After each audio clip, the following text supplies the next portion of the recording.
My name is Shane Butts, and today on U.S. Mysteries, we will be talking about the Axeman of New Orleans. He was a serial killer who was known for going around New Orleans and killing people with stuff he could find in their house, mainly axes, thus the name. He would also later send a letter to the police that said a few peculiar things, but we'll get into those later. The Axeman killings supposedly started in 1918 and lasted for 18 months. He was known as the Boogeyman of New Orleans. He's possibly responsible for 12 attacks and 6 killings. He would attack at night while people were sleeping in their beds. He would only use what he found in the victim's house to attack. The first attack, thought to be done by the Axeman, was on May 22nd, 1918. The victims were Catherine Maggio and Joseph Maggio.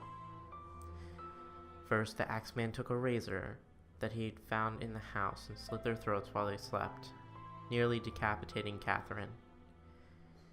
He then left the razor on the bed in their blood and proceeded to bash their heads in with the axe that he had found in their house.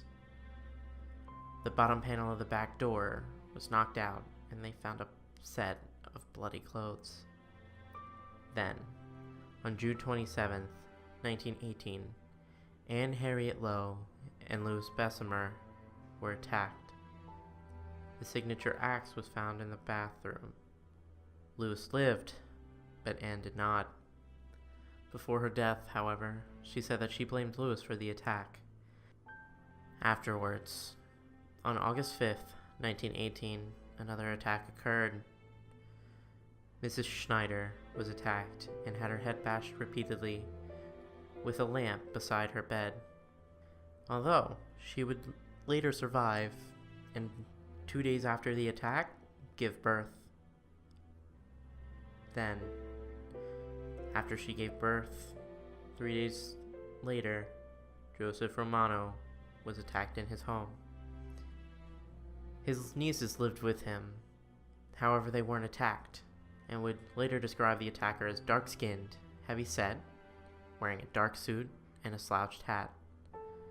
The axe was found in the backyard, and a panel on the back door had been chiseled away. John D'Antonio, a retired detective, then said that he believed the Axeman was responsible for murders as early as 1911. And he also said that the Axeman was likely a normal person with a second personality, a real-life Dr. Jekyll and Mr. Hyde. Afterwards, exactly 7 months later, on March 10, 1919, Charles and Rosie Cortimiglia were attacked. Charles fought the Axeman, but he lost. Luckily, he and his wife survived, but their 2-year-old daughter, Mary, had been killed. The axe that was used again belonged to the victims and was found on the back porch. A panel on the back door had been chiseled away yet again. Then, on March 13, 1919, a newspaper named the Times-Picayune and the New Orleans Police Department received a letter supposedly sent by the Axeman. It read, "Hell, March 13, 1919. Esteemed mortal, they have never caught me and they never will. They have never seen me, for I am invisible. Even as the ether that surrounds your earth, I am not a human being, but a spirit and a demon from the hottest hell. I am what you Orleanians and your foolish police call the Axeman. When I see fit, I shall come and claim other victims. I alone know whom they shall be. I shall leave no clue except my bloody axe, besmeared with blood and brains of he whom I have sent below to keep me company. If you wish, you may tell the police to be careful not to rile me. Of course, I am a reasonable spirit. I take no offense at the way they have conducted their investigations in the past. In fact, they have been so utterly stupid as to not only amuse me, but His Satanic Majesty. But tell them to beware. Let them not try to discover what I am, for it were better that they were never born than to incur the wrath of the Axeman. I don't think there is any need of such a warning, for I feel sure the police will always dodge me, as they have in the past. They are wise, and know how to keep away from all harm. Undoubtedly, you Orleanians think of me as a most horrible murderer, which I am, but I could be much worse if I wanted to. If I wished, I could pay a visit to your city every night. At will, I could slay thousands of your best citizens, for I am in close relationship with the Angel of Death. Now, to be exact, at 12:15 earthly time, on next Tuesday night, I am going to pass over New Orleans. In my infinite mercy, I am going to make a little proposition to you people. Here it is. I am very fond of jazz music, and I swear, by all the devils in the nether regions, that every person shall be spared in whose home a jazz band is in full swing at the time I have just mentioned. If everyone has a jazz band going, well, then, so much the better for you people. One thing is certain, and that is that some of your people who do not jazz it on Tuesday night, if there be any, will get the axe. Well, as I am cold and crave the warmth of my native Tartarus, and it is about time I leave your earthly home, I will cease my discourse, hoping that thou wilt publish this, that it may go well with thee. I have been, am, and will be the worst spirit that ever existed, either in fact or realm of fancy. The Axeman. As said in the letter, he said he would attack anyone in a home that isn't playing jazz on March 19th, 1919. And surprisingly, no one died that night. Afterwards, they would release an album called Don't Scare Me Papa, which would be nicknamed The Axeman's Jazz. Then, on August 10th, 1919, Steve Boca was attacked by a dark figure with an axe. He survived the attack and made it to his neighbor's house before falling into unconsciousness. Again, a panel on the back door had been chiseled out. Afterwards, Steve never regained his memory of the accident due to the blow on the head that he had taken. Following this, on September 3rd, 1919, Sarah Lawman was attacked by an intruder with a blunt object. The attacker came in through the window. There was a bloody axe that was discovered in the front lawn. Also, because she was hit in the head, she couldn't remember the details afterwards. Then, on August 27th, 1919, Esther and Mike Pepitone were attacked. Mike was struck 18 times. While Esther saw two figures, she couldn't make out any details. She only saw their silhouettes. Mike had been hit by a bolt with a heavy nut on it that held down circus tents.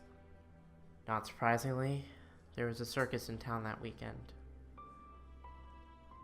Now, onto the 4 theories that I could find on the Axeman. Theory number 1. Not all the killings were done by the Axeman.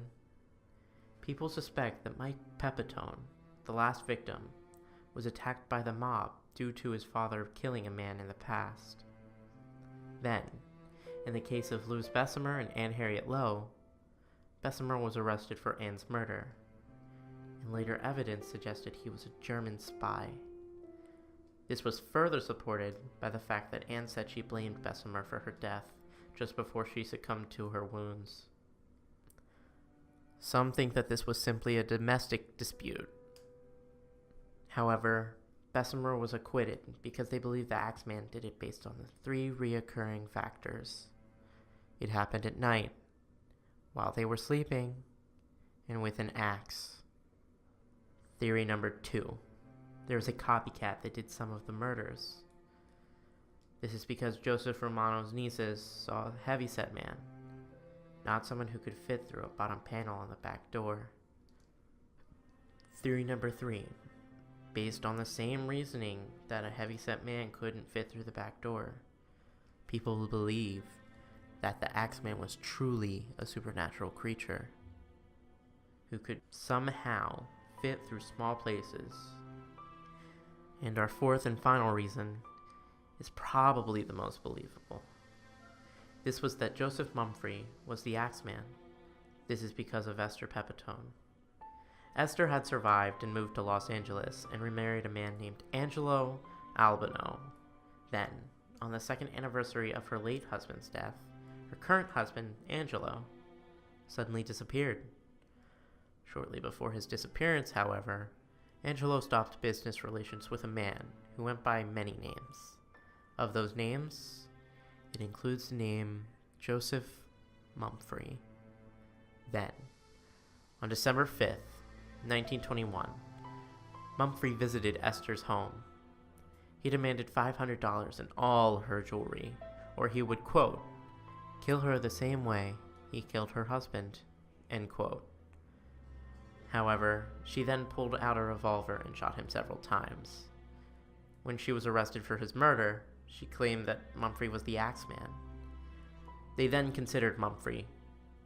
Evidence linked Mumfre to the death of Mike Pepitone.